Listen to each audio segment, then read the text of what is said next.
Hello and welcome to Beyond the Class, From Knowledge to Action, the audiocast that helps Chapman Foundation alumni continue their journey of applying the skills they've built and turning them into practical, intentional actions for everyday life.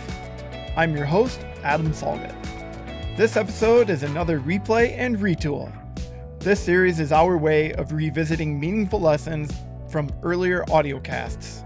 They are designed to help you bring the skills you learned in our community lessons back to the surface and to keep them alive in your daily interactions. As mentioned at the end of our last episode, we have a brand new resource available for alumni specifically related to understanding DISC behavior types. The Beyond the Class Toolkit, DISC, is designed to help you deepen your self-awareness and bring conversations around DISC to your team in a meaningful way. The entire PDF is downloadable and yours to keep. Feel free to print it and bring it to your team, or just use it as a personal reflection exercise. The link to this powerful tool is in the description. All right, let's step into today's Replay and Retool. In this episode, we're continuing our conversation with Chief Program Officer Katie Trotter about two DISC tendencies, S and C, and how insight into them can inform your communication style, the way you partner with your teammates, and your ability to develop richer connections. DISC is a foundational part of the Our Community Listens framework, and it continues to be one of the most requested refreshers from alumni. Before we jump into the archived conversation, here are a few things to listen for. First, how S and C tendencies show up at their core, the steady people-focused S and the precise, detail-driven C. Second, the real-life stories from family moments to everyday workplace dynamics that make learning more relatable. And finally, notice the common overextensions, like S pulling inward or C getting stuck in analysis, and how understanding them can completely change how we communicate.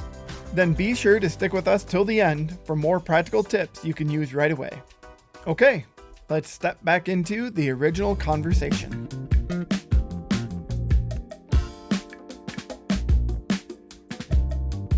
Today we're going to cover the tendencies S and C, but before we get there, I want to give a couple of reminders. I'm going to ask you actually to give a couple of reminders about us talking about these two tendencies. One thing that I think is important for us to not lose sight of is that 95% of the population is actually made up of some blend or at least more than one behavioral tendency. So as we go through talking about S and C today, we're really talking about them in their purest form. So it wouldn't be uncommon if, as someone's listening, there will be parts of what we talk about with the S that make sense or resonates, and parts with the C that might resonate or make sense or connect with. It's really just talked about in this focused way for us to better understand the differences. That is a good reminder, because we're all kind of a mix of everything around us and everyone around us and all of our experiences. So different personalities, different tendencies can come out in different ways. So let's step into high S tendencies or steadiness. Let's talk about that. Yeah, and the S tendency, Adam, always like to start off with the unique needs of the different tendencies. So the S tendency actually has the need to serve a higher purpose. They want to know how what they're doing is feeding into something bigger than themselves. I would imagine a lot of S tendencies could be found in the nonprofit world. I'm sure it's something that throughout your career, maybe you've run across. Is that true?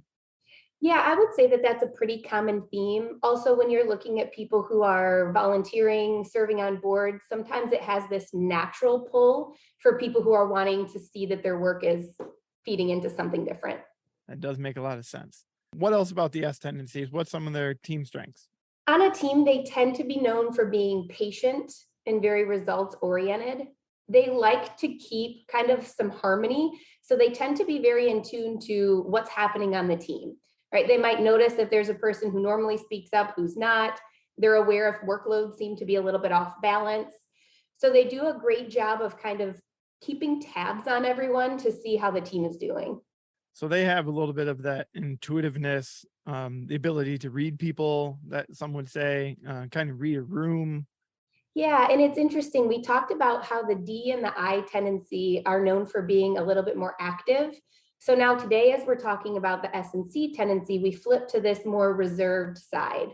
So the S tendency is going to have a thoughtfulness in general, where they're going to be wanting to make sure that things are being thought through, that there's a lot of good reasons, but they still tend to be focused more on the people aspect first, as opposed to the task. So they are one that would be results oriented, as we stated, but like you said there, the results might take a backseat to the people first. They may check in with their people a bit before they check in with where they're at on their work. Yeah, absolutely. What about any overextensions? Like what do we see with someone with a high S tendency when maybe they're in that stressful situation? So with high S tendencies, when they're under stress, they can become possessive. And I know that that word sometimes can mean different things to different people. So I like to just give a couple of examples of Sure. how that might show up. Under stress, an S tendency person might have the inclination to become possessive of their thoughts and feelings. So the more stressed someone with high S tendencies gets, the less likely it is that they're going to speak up on their own accord about what they're thinking and feeling. The other way that the S tendency can sometimes show possessiveness is over the people or tasks that are closest to them. So the S tendency can take on task projects. I just want to do it myself when they're overextended. And they're really closest people in their span of care, they might really try to hold on to tightly. It's interesting. I think about my parents sometimes, and you said something in there about wanting to do the task themselves.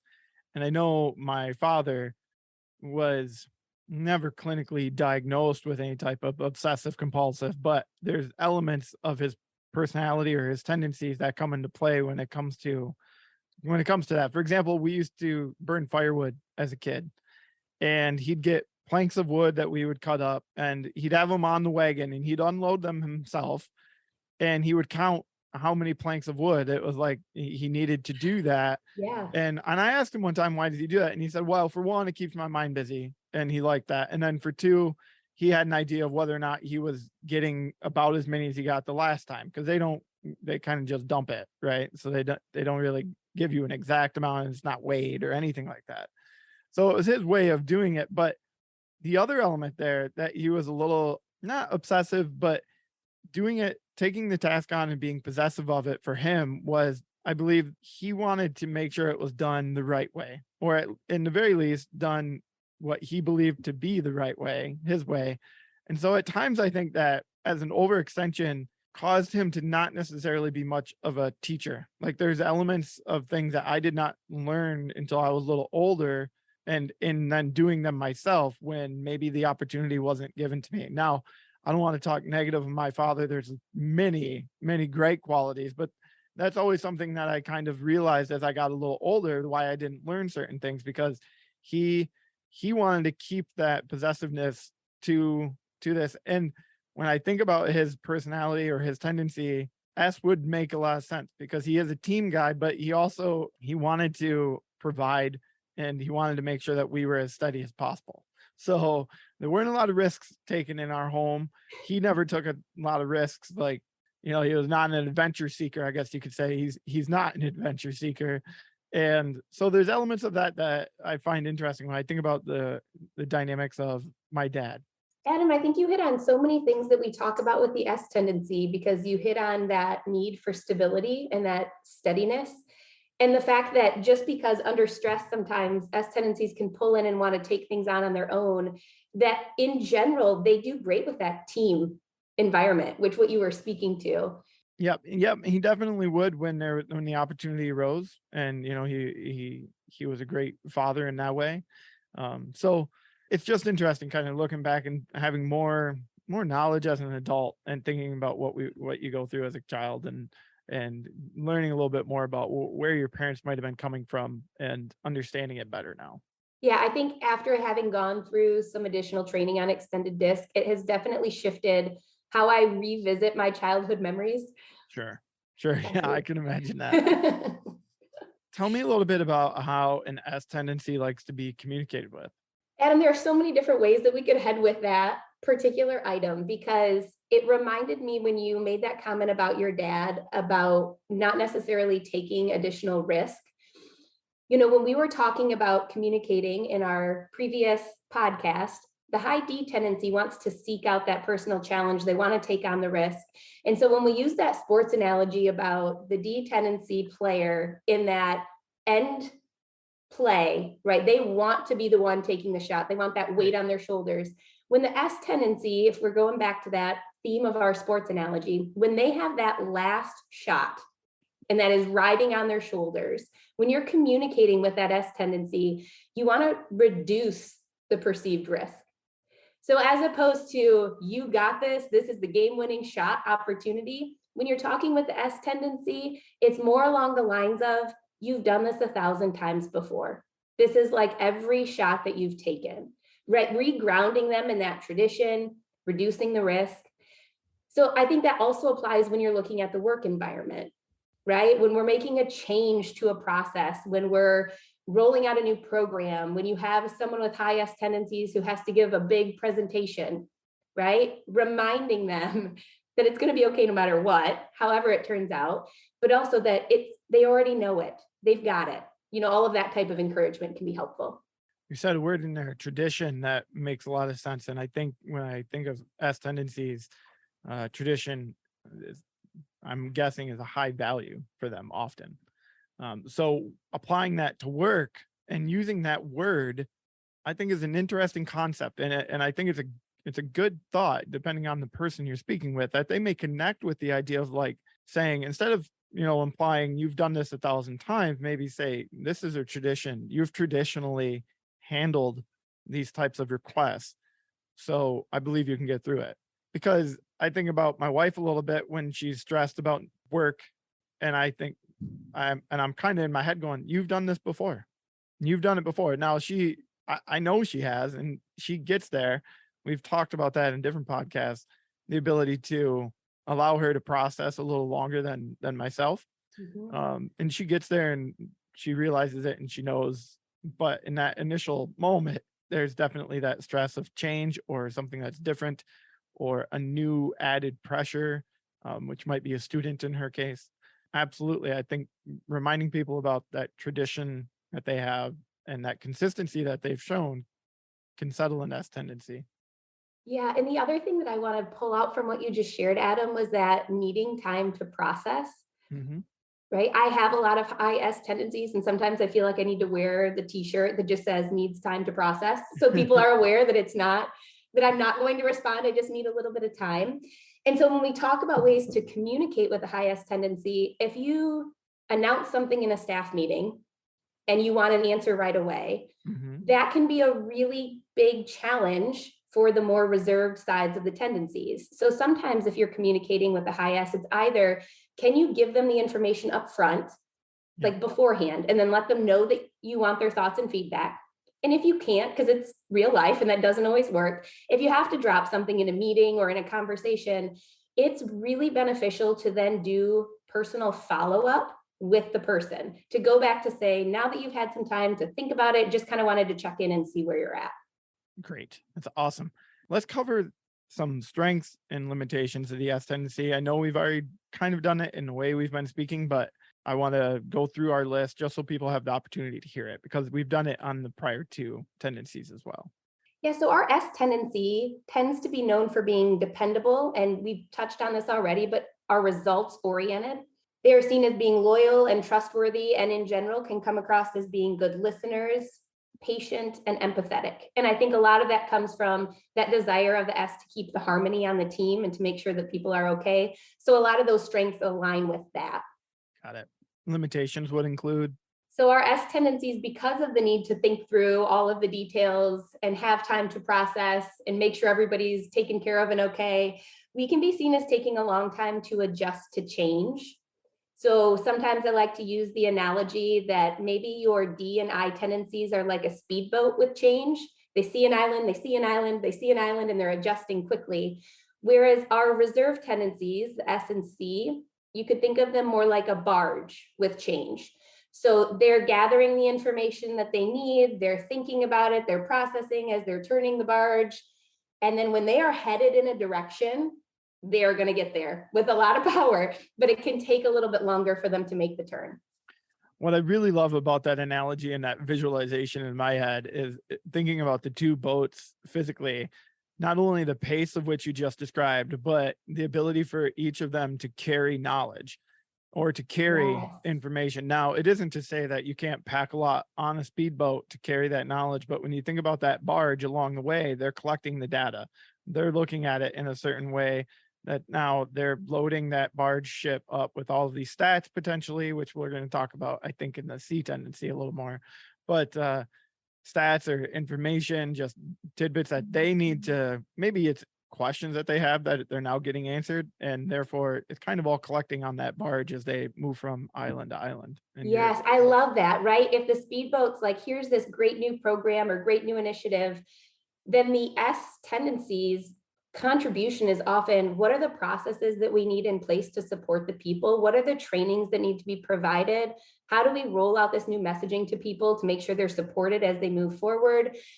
And I think a sign of a really healthy team, an organization, is when the people on the barges are thankful for the people on the speedboats and their ability to drive things forward and have big visions. And then when people on the speedboats take the time to recognize and celebrate and acknowledge the important work that the barges are doing, because they're both needed. But if you can have a better understanding of the why and where those actions are coming from, I think it can really go a long way.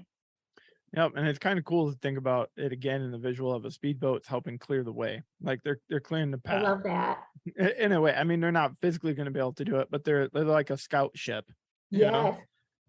Cool. So, anything else you want to add about the S tendency? The one other overextension with the S tendency that we often talk about is the fact that we can be known to hold a grudge. And I know that when I first went through the class and heard that, I had a really hard time with that concept because I felt like there have been a lot of things in my life that have happened that I feel like I've done a lot of forgiving on. And I remember being in class one time and someone with a high S tendency said, it's not that I don't forgive, it's that even years later, when I think about it, I still feel the same emotion with the same intensity. So that grudge can be holding on to emotion intensity long after an event has occurred. So you could think of that as sometimes being a challenge when it's sometime that you've been hurt or offended or sad. But at the same time, I can think back on vacations or memories from 8, 10, 12 years ago, and I can still feel the joy or the laughter or the happiness with that same intensity of the time that I was actually in that moment. It's such a cool reminder. And I've heard that before about the S tendency. And it's such an interesting way to think about it because, like you said, it doesn't necessarily mean they haven't forgiven. It's just that the emotions for them are almost just like in the moment, even though it's been years potentially, right? Yeah, absolutely. I like your reminder about it being potentially tough feelings to go through, but also potentially joyful feelings that get brought up. So that's pretty cool. All right, let's move on to our high C tendencies, our conscientious tendency. And the psychological need of the high C tendency is for perfection, which means that on a team, they tend to be really strong in being accurate and intuitive. And one of the things with the C tendency is when they're looking at this perfection, it's not just they expect everyone else to be perfect. They expect themselves to hit every high standard or higher than what they hold for everyone else. That's an interesting, if we go back to the sports analogy again, you probably have a lot of team captains in that kind of space who, depending on the style of their leadership, may put a bit of pressure on their teammates, but also it's probably more about themselves setting the example and being perfect on the ice or perfect on the field, whatever it might be. Yeah, and as you convert that into kind of that work environment, one of the skill sets and gifts that the person with C tendency can have is that any situation or any process or program, they tend to be able to see how it could be better. Interesting. Yeah, so that it's analytical. It is very analytical, right? So whereas the S tendency tends to be focused on people first and then task, people with high C tendency tend to see the task first, and then they can turn and tend to the people. What types of job positions or roles might this type of tendency fall into? Well, if it were me, I would really want to look for some high C tendencies in my accountant, maybe a heart surgeon, anyone who's doing these high pressure situations that requires a lot of attention to detail and you want it done really, really well. I got it. Yeah, that makes sense. Tell me a little bit about how a C tendency might prefer to be communicated with.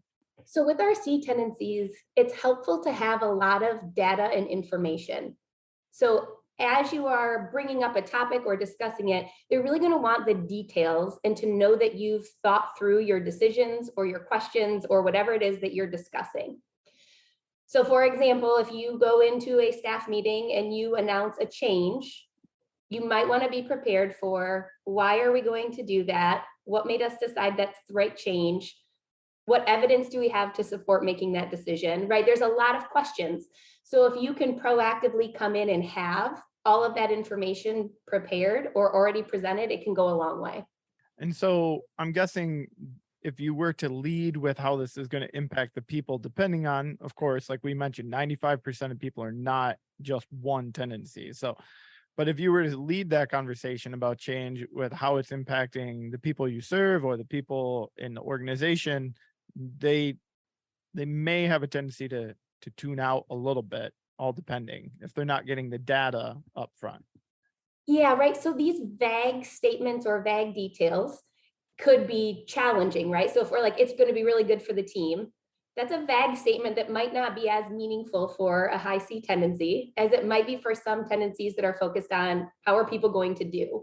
Right. So if there's evidence, if there are numbers, if there's data, like any of that can be really helpful. And you're absolutely right. Like we're all scanning conversations for things that are important to us. And for a high C tendency, that evidence is really important. Right. Being able to back it up. Yeah. Tell me a little bit about the overextensions of a C tendency when they're overextended, when they're in a stressful situation. So sometimes because of this need for data and information, you might see people with high C tendencies under stress have a hard time making a decision or thinking outside the box because they're really aware of boundaries and procedures and methods. And when they can't move forward with making a decision, we term that analysis paralysis. Yeah. Like where we feel like if we just had a little bit more research or a little bit more information, we could move forward. Right. That's interesting. Yeah. I never really thought about analysis paralysis in this tendency, but it makes a lot of sense. Yeah. And if you can imagine, if you were to try to think of things that would put someone with the high C tendency under stress, it's when you have leaders who are like, you know what, let's just wing it, or we'll build it as we fly, right? For some of us, that's really exciting. For a high C tendency, that's not so much a good motivator. Right. Which may cause them to almost check out, make it feel like they're not really contributing. But in respect to trying to move forward, it's not that they don't want to, maybe they just feel like they don't know how because they don't really see it. Yeah, and I think one of the great ways to engage people with a C tendency when you find yourself in that build it as we fly kind of moment, because that isn't always a choice, it's often a great way to go to people with high C tendencies and say, we need your eye for detail. Like, what are we missing? What do we need to build? Where are the areas that might not be functioning the way that they should be? Because you're engaging that attention to detail, high expectation for quality, and it can be a really great way to make sure that everything is covered. Let's step through some of the direct strengths and limitations of the C tendency, just so we make sure we cover them.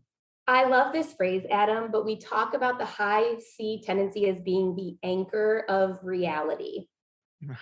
And I actually had a great example of this that I didn't even realize that's what was happening early on in my career before I even knew anything about DISC. But I'm pretty sure I was paired with somebody on a huge volunteer project who had high C tendencies. And we had a huge meeting. We were trying to figure out how to get 100 volunteers to be at this event. And I had what I thought was this brilliant idea. So I walk into the meeting, I give my huge visionary, excited idea. There's gonna be 100 college students all in their uniforms out in the fields. The photos are gonna be amazing. And I sat down and this coworker of mine with high C tendencies responded with, we don't have enough waivers. How would you even get them out to the field? Have you thought about, right? All of these question after question pointing out how my idea was just an idea. right? It couldn't happen. It wasn't a possibility. And I think that's the part with the high C tendencies that's been really helpful for me, is that they can get excited about possibilities, but it's hard for a C tendency to be excited about a big idea if the idea can't actually happen. Does that make sense? It does make sense. Yeah, they're going to look at it in that reality space of like, okay, what's XYZ? What's our tasks? What's the detail, as we've mentioned? And I would assume once they start to get those answers to those questions, most of the time their energy might start to pick up. But I would imagine if that's their main behavioral tendency, the initial reaction is a little bit like negative Nancy or poo-poo or all those kinds of terms potentially. But we want to be careful in that space because they may have really valid points. Absolutely. And you nailed it, Adam. Like the terminology that we come up with in our heads when somebody is questioning our idea or telling us why it's not possible, we can get in that negative space quickly. You've heard some of the phrases that you mentioned, but if we can start flipping the lens and looking at it as that person is trying to figure out, can this happen? Is it possible? So I can build the best system possible to make it happen. That's a whole different way of interacting and engaging. Yeah, I had a really quick personal story because my wife and I were talking about her ability to continue working out once school starts. And she said something about, our babysitter staying later and certain things. And I started, running through scenarios in my head and talking those out loud. And she immediately kind of felt like I was, saying this can't happen and it's not going to happen. And I was really just running my thought process out loud. And in the end, I said to her, I'm like, listen, I'm not trying to be negative or like say this can't happen. All I was doing was talking through it. So I understand how you took it that way. But for me, I was just trying to figure it out. Right. I was trying to get the details down to say, yes, we'll figure it out. But I was doing it all out loud, which maybe rained on her parade a little bit. Yeah. And Adam, we could do a whole nother podcast just on style flexing and how to choose when and when not to use some of those behaviors. Right. But I think that important piece is this idea that it's how people with C tendencies process, is to go through those lists of questions. It's almost like this internal checklist that they need to get through to feel like they fully wrap their arms around what's being talked about. Absolutely. Any other strengths you'd like to share? I think it probably aligns with what we've already talked about, Adam, but I like to just reiterate the fact that the people with high C tendencies have a really great ability to have high attention to detail. So that's another great strength that they bring to life and to teams and all of that. So it's something that if you're aware of that strength, you could probably utilize that in some great spaces. We've touched on a little bit of these limitations that are listed here for the C tendency. One of them, we mentioned analysis by paralysis. It can be bound by procedures and methods. They like to follow a certain path, or they like to have a plan in place. Will you touch on that last one too? Yeah, sometimes they can prefer to not verbalize their feelings and they would rather give in than to argue. All right. And again, we're talking about this in under stress and overextension. And it's interesting. We had, again, in class, talking with participants with high C tendency. I think the one that really hit home to me was when a gentleman shared, I will give in the moment, but I quit a little bit more on you each time. So it's an interesting perspective, right? This idea of they might be complying with the thing that's being asked or the decision that the organization is making, but internally, there might be a whole lot more going on. And so just like with the S tendency, right? The S and C are both more reserved. You might, as a leader, need to proactively seek out their thoughts and opinions on where they're at with everything to get a clear picture.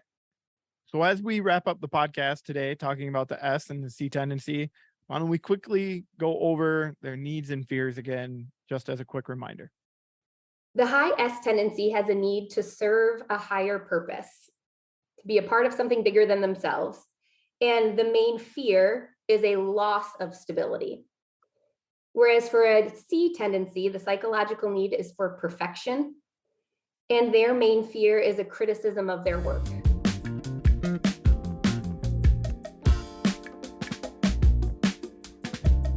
Welcome back. Listening to these conversations over again always highlights the deep layers within these foundational concepts, sometimes far more than we often realize at first glance.